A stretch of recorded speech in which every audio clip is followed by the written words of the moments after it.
Welcome to my channel the Bengal computer tutorial. আপনারা নিশ্চয়ই প্রত্যেকে আপনার কম্পিউটার ডেস্কটপ হোক বা ল্যাপটপ হোক তাতে নিশ্চয়ই এই ফোল্ডারের আইকন দেখে দেখে নিশ্চয়ই বোর হয়ে গেছেন। যেমন আপনি দেখতে পাচ্ছেন আমার এই যে ডেস্কটপের উপরে যে ফোল্ডারটা রয়েছে, এই ইয়েলো কালারের ফোল্ডার বক্সটা দেখে দেখে নিশ্চয়ই বিরক্ত লাগছে। তো আজকে আমি আপনাদের এই ভিডিওর মাধ্যমে শেখাবো যে কীভাবে আপনি আপনার পছন্দের যে কোনো ছবিকে কিন্তু একটা ফোল্ডার তৈরি করে নিতে পারবেন। মানে এই যে ফোল্ডার আইকনে যে ইয়েলো বক্সটা আপনারা দেখতে পান যেটা বাই ডিফল্ট ফোল্ডার হয়, তো এছাড়াও আপনারা বিভিন্ন ইউটিউবে হয়তো ভিডিও পেয়ে যাবেন যে ফোল্ডার আইকন কীভাবে পরিবর্তন করা যায়। যেমন আমার এখানে দেখুন এই যে একটা ফোল্ডার আইকন আমি করে রেখেছি, তো এভাবে আপনারা চেঞ্জ করতে পারেন। তো আজকে এটা আমি শেয়ার করবো, সেটা হচ্ছে যে কোনো আপনার পছন্দের ছবিটাকে আপনি কিন্তু একটা ফোল্ডারে পরিণত করতে পারেন। দেখুন এই যে আমার ডেস্কটপে দেখুন এই নিউ ফোল্ডার বলে একটা এখন এখানে ফুলের ছবি দেওয়া রয়েছে।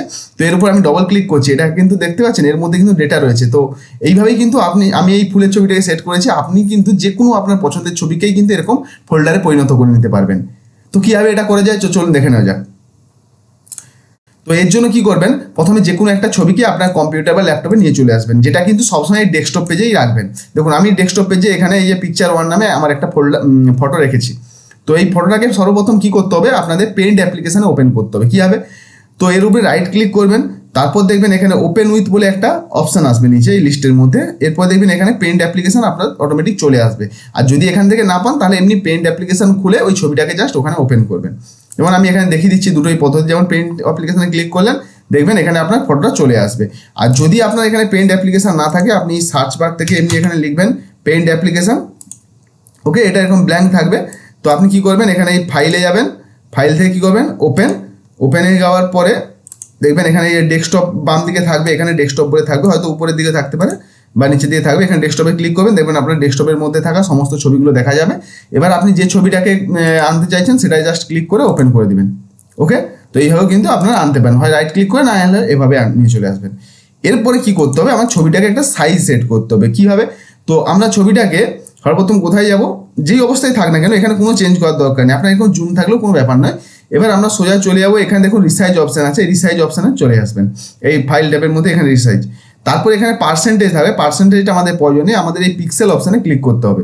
করার পরে দেখবেন এই নিচে মেনটেন অ্যাকসেপ্ট রেশিও বলে একটা অপশান থাকবে, যেখানে কিন্তু টিক মার্ক দেওয়া থাকবে। এই টিক মার্কটার উপর ক্লিক করবেন, এই টিক মার্কটা কিন্তু আগে আপনাকে তুলে দিতে হবে, এর উপরে ক্লিক করলেই চলে যাবে। তারপরে এই যে হরাইজন্টাল যে সাইজটা আছে, এখানে আপনি এটাকে মুছে দিয়ে এখানে লিখবেন 512। আর এই যে ভার্টিক্যাল যেটা আছে এটা হচ্ছে আপনি মুছে দিয়ে কি লিখবেন 512। আর এই টিক অপশানটা না তুললে আপনি কিন্তু এই চেঞ্জ করার সময় সমস্যা হবে। তো এটাকে তুলে দিয়ে তারপর এখানে দুটাতেই 512 হরাইজন্টাল ভার্টিক্যালি 512 লিখে দেবেন, দিয়ে এরপর ওকে করে দেবেন। ওকে, দেখবেন আপনার ছবিটা ঠিকঠাকভাবে এইভাবে সেট হয়ে যাবে। তো যেই অবস্থায় সেট হয়ে গেছে, এবার এটাকে কি করবেন, সেভ করতে হবে। তো আমরা কি করবেন, এই ফাইল থেকে সেভে ক্লিক করবেন। সেভে ক্লিক করে দেখবেন আপনার ওই ছবিটা এই ফরম্যাটেই কিন্তু সেভ হয়েছে, মানে এই সাইজে।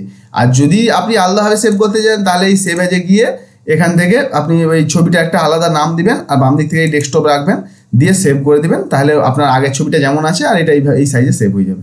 তো আমি এটাকে জাস্ট এই সাইজেই করতে চাই, তাই আমি এখান থেকে কী করলাম, ডাইরেক্ট সেভ করে দিলাম।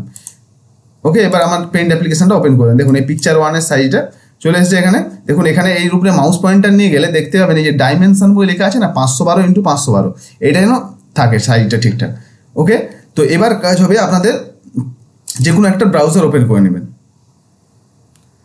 আমি ধরুন এখানে গুগল ক্রোম ব্রাউজার লিখছি, এখানে আপনার একটা ওয়েবসাইটে যেতে হবে। এখানে লিখবেন, এই ওয়েবসাইটের লিঙ্কটা আমার এই ভিডিও ডেসক্রিপশন বক্সে থাকবে, ওখান থেকে আপনারা ক্লিক করেও ইমেজটাকে কনভার্ট করে নিতে পারেন। এখানে লিখবেন image.online।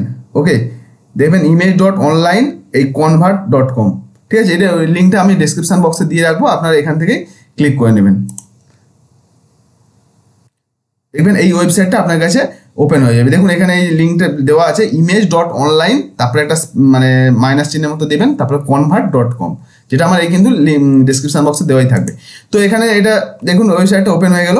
এরপরে এখানে নিচের দিকে চলে আসলে দেখবেন অনলাইন কনভার্টার বলে, এখানে বিভিন্ন রকম ফরম্যাট থেকে কনভার্ট করা যায়, ঠিক আছে। যেমন তার মধ্যে থেকে আমাদের এখানে খুঁজে নিতে হবে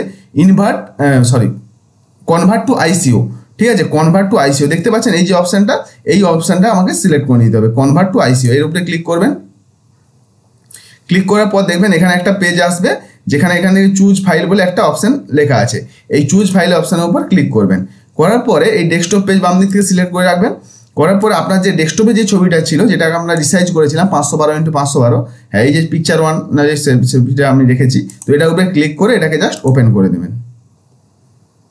ওকে, এটা আপলোড হতে একটু সময় লাগবে, এটা আপলোড হয়ে যাক, তারপর এটাকে ডাউনলোড। ওকে, আমার দেখুন এখানে আপলোড হয়ে গেছে।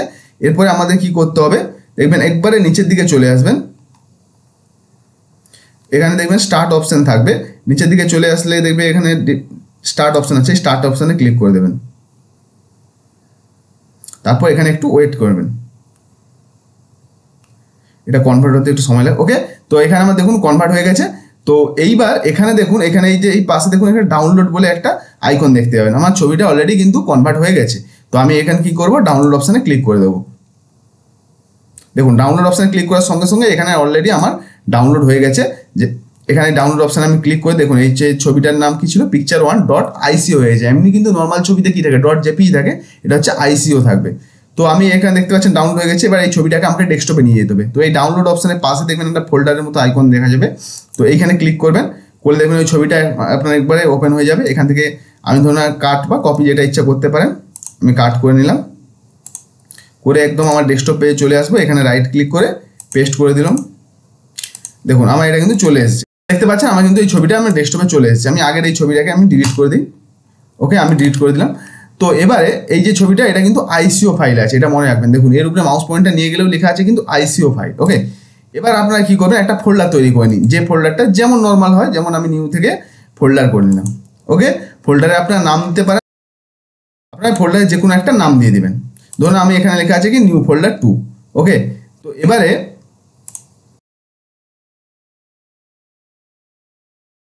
ওকে, তো এইবার দেখুন এই নিউ ফোল্ডার 2 নামে যে আমি একটা ফোল্ডার তৈরি করলাম নর্মাল। এবার এই ফোল্ডারের আইকনটাকে পরিবর্তন করতে হবে। কী হবে, তো এর উপরে রাইট ক্লিক করে আমাদের কোথায় যেতে হবে, প্রপার্টিজ অপশানে। প্রপার্টিজ অপশানে যাওয়ার পর ডান দিকে দেখতে পাবেন এখানে সর্বশেষে কাস্টমাইজ বলে একটা অপশান আছে। এই কাস্টমাইজ অপশানের উপর কিন্তু আমাদের ক্লিক করতে হবে। কাস্টমাইজ অপশানের উপর ক্লিক করলে দেখবেন এবার নিচের দিকে চলে আসুন, দেখবেন এখানে লেখা আছে চেঞ্জ আইকন। এই চেঞ্জ আইকনের উপর ক্লিক করবেন। তারপরে এখান থেকে দেখুন এই যে আইকনগুলো রয়েছে, এগুলো কম্পিউটারে বাই ডিফল্ট দেওয়া থাকে, আপনি এখান থেকেই করে যে কোনো একটা সিলেক্ট করলে আপনার ফোল্ডারের আইকনটা ওরকম হয়ে যায়। যেহেতু আমরা ছবি দেবো, তাহলে আমরা কোথায় যাব, এর জন্য এই ব্রাউজ অপশান আছে উপরে, এই ব্রাউজ অপশানে ক্লিক করব। করার পরে আপনার দেখবেন বাম থেকে ডেস্কটপটা সিলেক্ট করে রাখবেন।